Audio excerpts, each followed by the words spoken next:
Assalamualaikum warahmatullahi wabarakatuh. Selamat malam, Bu Nita. Izinkan kami mempresentasikan hasil kerja final project kami yang berjudul Permodelan Pizza di USA terhadap kandungan nutrisi dengan prinsipal komponen regression menggunakan regresi logistik biner. Sebelumnya, izinkan kami memperkenalkan diri terlebih dahulu. Perkenalkan, nama saya Rizky Gutomo dengan NRP akhir 034. Perkenalkan, saya Anissa Fatima Azara dengan NRP akhir 084. Di sini kami membahas 5 subtopik, yaitu yang pertama ada pendahuluan, kajian pustaka, metode penelitian, hasil dan pembahasan, dan yang terakhir yaitu kesimpulan. Untuk yang pertama yaitu pendahuluan, nutrisi sangat bermanfaat bagi tubuh kita. Apabila tidak ada nutrisi, maka tidak ada gizi dalam tubuh kita. Oleh karena itu, kita harus memperbanyak nutrisi. Nutrisi dapat diperoleh dari makanan yang kita makan sehari-hari. Namun pada realitanya, pola makan dan konsumsi masyarakat di berbagai negara, terutama di negara Amerika Serikat atau USA, sangatlah tidak sehat. Mereka lebih menyukai makanan-makanan fast food dan junk food karena harganya yang relatif murah, praktis dan rasanya yang enak. Salah satunya yaitu pizza. Pizza adalah salah satu junk food yang paling populer di dunia. Sebagian besar pizza dibuat dengan bahan-bahan yang tidak sehat, termasuk adonan yang sangat halus dan daging yang telah diproses berulang kali. Pizza juga cenderung sangat tinggi kalori, tapi tidak jarang kita menemui pizza dengan berbagai topping sayuran. Oleh karena itu, kami ingin menganalisis regresi untuk menganalisis pizza di USA terhadap kandungan nutrisi dengan metode Principal Component Regression atau PCR menggunakan software SPSS. Untuk rumusan masalah pada penelitian kami yaitu yang pertama, kami ingin mengatasi multikolinearitas dari data menggunakan analisis komponen utama atau Principal Component Analysis (PCA) dan menganalisis pizza di USA terhadap kandungan nutrisi dengan menggunakan Principal Component Regression atau PCR. Untuk tujuan dari penelitian kami ini yaitu kami ingin memodelkan pizza di USA terhadap kandungan nutrisi. Untuk data yang kami gunakan sendiri yaitu bersumber dari Kaggle dengan judul Can Pizza Be Healthy yang berlisensi US Government Works. Untuk dependent variabelnya yaitu pizza brand sebagai Y. Untuk independent variabelnya yaitu X1 adalah jumlah air per 100 gram dalam sampel, X2 adalah jumlah protein per 100 gram dalam sampel, X3 yaitu jumlah lemak per 100 gram dalam sampel, X4 yaitu jumlah abu per 100 gram dalam sampel, X5 yaitu jumlah natrium per 100 gram dalam sampel, X6 yaitu jumlah karbohidrat per 100 gram dalam sampel, X7 jumlah kalori per 100 gram dalam sampel. Selanjutnya untuk deskriptif statistiknya di sini kami memperoleh X1 dengan mean 40,9927 dengan standar deviasi 10,90,874. Untuk X2-nya meannya yaitu 16,7652 dan standar deviasinya 3,36320. Dan seterusnya untuk X3, X4, X5, X6 dan X7-nya mean dan standar deviasinya dapat terlihat di slide. Selanjutnya di sini kami akan membahas kajian pustaka. Untuk yang pertama, kami ingin membahas apa sih nutrisi itu. Jadi, kata nutrisi berasal dari kata nutrition yang di Indonesia lebih dikenal dengan sebutan gizi yang memiliki makna sebagai makanan yang menyehatkan. Nutrisi sendiri merupakan salah satu kebutuhan vital bagi semua makhluk hidup. Dengan kata lain, nutrisi adalah apa yang manusia makan dan bagaimana tubuh menggunakannya. Untuk macam-macam nutrisi sendiri yaitu ada protein, karbohidrat, lemak, vitamin, mineral, natrium, dan juga abu. Selanjutnya di sini kami ingin membahas apa sih prinsipal komponen regression dan analisis faktor itu. Analisis regresi digunakan untuk menganalisa hubungan dari data. Analisis regresi yang memiliki lebih dari satu variabel independen disebut dengan analisis regresi berganda. Untuk persamaan model regresi logistik biner pada hubungan antara variabel independen dan variabel dependen yaitu Px sama dengan eksponensial beta 0 ditambah beta 1 X1 ditambah beta 2 X2 ditambah sampai BI per 1 plus eksponensial beta 0 ditambah beta 1 X1 ditambah beta 2 X2 ditambah sampai dengan BI. Dengan Px yaitu adalah peluang sukses variabel X dan beta 0 adalah intercept, B1 sampai BI yaitu parameter yang akan ditaksir, X1 sampai XI yaitu variabel independen. Untuk penyederhanaan persamaan tersebut digunakan transformasi logit yang diperoleh Gx sama dengan ln Px per 1 minus Px sama dengan beta 0 ditambah beta 1 X1 ditambah beta 2 X2 ditambah sampai dengan BI dengan 1 minus PX yaitu adalah peluang gagal variabel X. Untuk syarat dari PCR sendiri yaitu harus terjadinya multikolinearitas. Untuk model persamaan PCR yaitu Gx sama dengan W0 ditambah W1 PC1 ditambah W2 PC2 ditambah sampai dengan WM PCM ditambah error. Dengan Gx-nya yaitu adalah model logit sesudah PCR, PC yaitu principal komponen, W yaitu parameter principal komponen regression. Selanjutnya persamaan dari komponen utama yang merupakan kombinasi linear dan variabel baku Z yaitu PC1 sama dengan A11Z1 ditambah A21Z2 ditambah sampai dengan AP1ZP, PC2 yaitu A12Z1 ditambah A22Z2 ditambah sampai dengan APZP, dan PCM yaitu A1MZ1 ditambah A2MZ2 ditambah sampai dengan APMZP. Dengan PC yaitu prinsipal komponen dan W adalah parameter prinsipal komponen regression, di mana M selalu kurang dari P. Selanjutnya untuk metode penelitian di sini yang pertama kami melakukan regresi logistik biner biasa. Dari data tersebut dapat terlihat bahwa omnibus test of model koefisiennya menghasilkan signifikansi 0,00 yang dimana signifikansi tersebut kurang dari alfa yang berarti tolahan 0. Hal tersebut berarti prediktor signifikan secara serentak terhadap respon. Selanjutnya yaitu melakukan uji parsial. Terlihat bahwa signifikan 1,00 semuanya untuk X1 sampai X7 dan juga untuk nilai konstannya yang berarti gagal tolak. Dari situ terlihat bahwa terjadi korelasi antara X1, X2, X3, dan seterusnya. Untuk selanjutnya akan dilanjutkan oleh teman saya. Baik, terima kasih. Selanjutnya akan dilakukan uji untuk korelasi matriks dan KMO dan parallel test. Di mana di sini karena tadi terdapat indikasi terjadi korelasi matriks korelasi antara X1, X2, X3, X4, X5, dan X6, maka kita dapat melihat di tabel korelasi matriks di sini untuk korelasinya sangat tinggi. Di sini hampir mendekati -1 dan 1. Sehingga memang kita akan melakukan ke KMO dan parallel test. Di sini di KMO-nya dia sudah lebih dari, untuk KMO-nya dia sudah lebih dari alfa atau lebih dari 0,05, di mana di situ menjelaskan bahwa sampel data yang kita gunakan sudah cukup mewakili variasi dari seluruh model data yang sudah ada di dataset tersebut.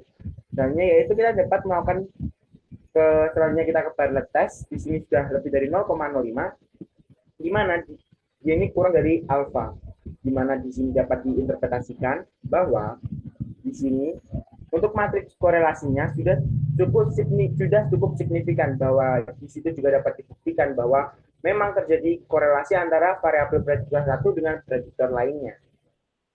Selanjutnya karena memang terjadi korelasi dan terjadi gejala multikorelalitas, sehingga kita menggunakan dua asumsi, yaitu dengan varian expand lebih dari 80 dan kita dengan menggunakan split code untuk menentukan PCA terlebih dahulu sebelum kita melakukan PCR. Di sini kita untuk total varian expand-nya kita menggunakan lebih dari 80 karena memang dengan satu komponen kurang dari 80 sehingga kita menggunakan dua komponen sehingga lebih dari 80 sehingga didapatkan 97,852%. Di sini juga dapat didukung dengan screenshot yang dapat dilihat pada slide di sini bahwa menunjukkan bahwa dari PC1 ke PC2 terjadi kecondongan kecuraman grafik yang sangat tinggi sehingga kita mulai menggunakan PC2 karena dari PC2 sampai seterusnya dia cukup landai. Sehingga kita menggunakan dua PC. Karena kita sudah menggunakan dua PC, untuk persamaan dari masing-masing PC dapat dilihat dari komponen skor koefisien matriks. Di sini kita dapat interpretasikan seperti ini. Untuk PC1 yaitu sama dengan minus 0,191 dari Z1 ditambah 0,293 Z2 dan seterusnya. Hal itu juga berlaku pada PC2 yaitu minus 0,05 Z1, minus 0,123 Z2 dan seterusnya. Kemudian kita melakukan regresi logistik biner seperti tadi, namun kita menggunakan PC yang sudah kita dapatkan tadi. Nah, kita menggunakan metode atau backward work, di mana kita langsung mengharapkan untuk mendapatkan model terbaik dari persamaan regresi logistik biner yang akan kita lakukan. Di mana kita menggunakan dua PC, namun pada backward work, di sini PC2 tidak signifikan, sehingga perlu langsung dibuang. Sehingga kita hanya menggunakan PC1 untuk analisis PCR selanjutnya. Karena kita hanya menggunakan PC1, kemudian kita menggunakan omnibus test. Di mana di omnibus test sendiri bahwa untuk omnibus test sendiri yaitu untuk modelnya kurang dari 0,05 sehingga di sini tolak 0 sehingga dapat disimpulkan bahwa variabel prediktor dapat berpengaruh secara serentak atau signifikan secara serentak terhadap model. Di sini karena memang cuma satu variabel prediktornya sehingga dapat dikatakan bahwa untuk parsial dan serentak itu sama. Kemudian kita juga melakukan untuk uji Smart dan Lemeshow test, di mana uji ini kita gunakan dengan tujuan untuk melihat kesesuaian model. Di sini untuk signifikansinya lebih dari 0,05 sehingga di sini model sudah sesuai.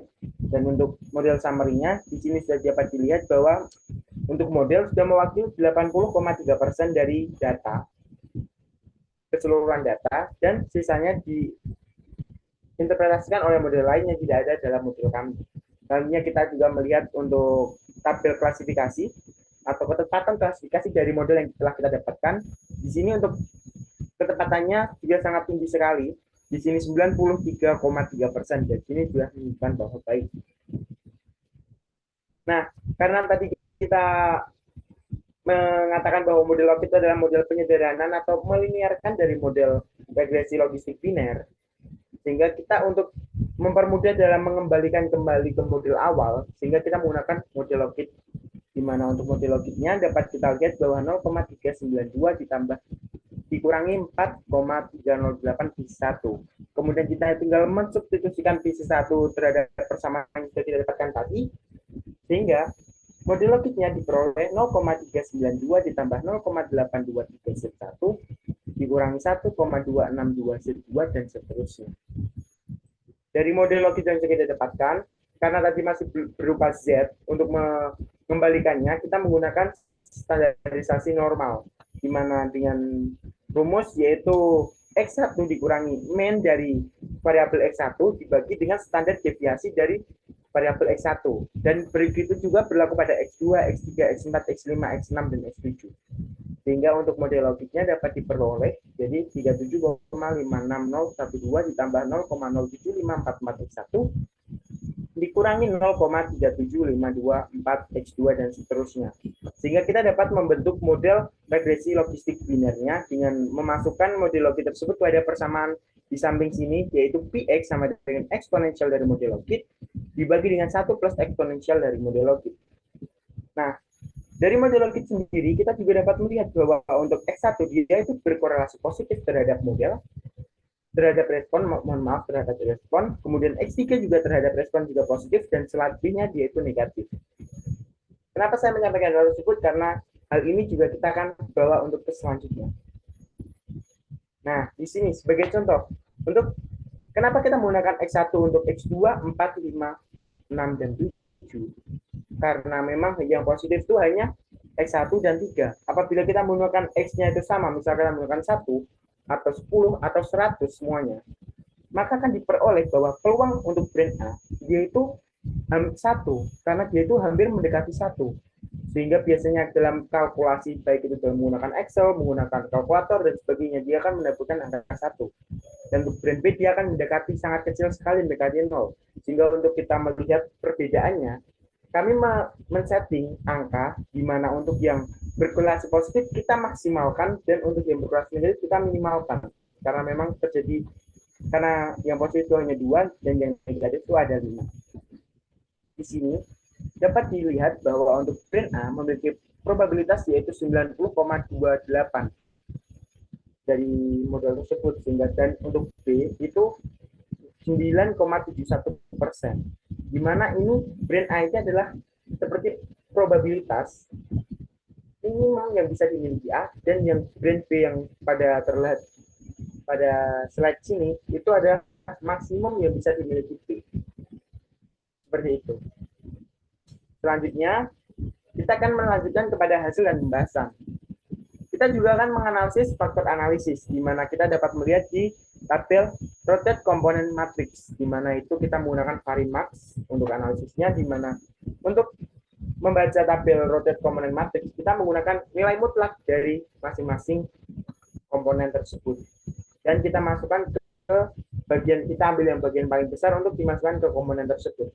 Sebagai contoh untuk X1, dia karena nilai mutlak, maka berarti untuk X1 dia masuk komponen 1, X2 dia masuk komponen 2, X3 komponen 2, komponen 1, mohon maaf, komponen 2 juga 1, komponen 4 juga 1, komponen 5 juga, X5 juga komponen 1, X6 komponen 2, dan X7 komponen 1. Selanjutnya kita juga dapat melihat dari odds ratio, di mana odds ratio itu eksponensial dari koefisien yang kita dapatkan di model tersebut. Model tadi kita tinggal mengalihkan eksponensial, sehingga dapat odds rasionya seperti berikut. Dapat dilihat bahwa X1 dan X3 dia itu berkorelasi secara positif, karena yaitu sehingga yaitu odds rasionya itu lebih dari 1, dan yang lainnya kurang dari 1 karena dia itu negatif. Dan untuk interpretasinya dapat saya contohkan untuk X1 dan X2. Di sini untuk karena X1 dia itu berkorelasi positif, sehingga setiap kenaikan satu satuan X1, di mana X1 adalah jumlah air per 100 gram dalam sampel, maka akan meningkatkan karena positif kecenderungan pada brand B, karena model yang kita dapatkan itu adalah model B, karena acuannya atau referensinya adalah A, sebesar 1,07835 kali dibandingkan brand A.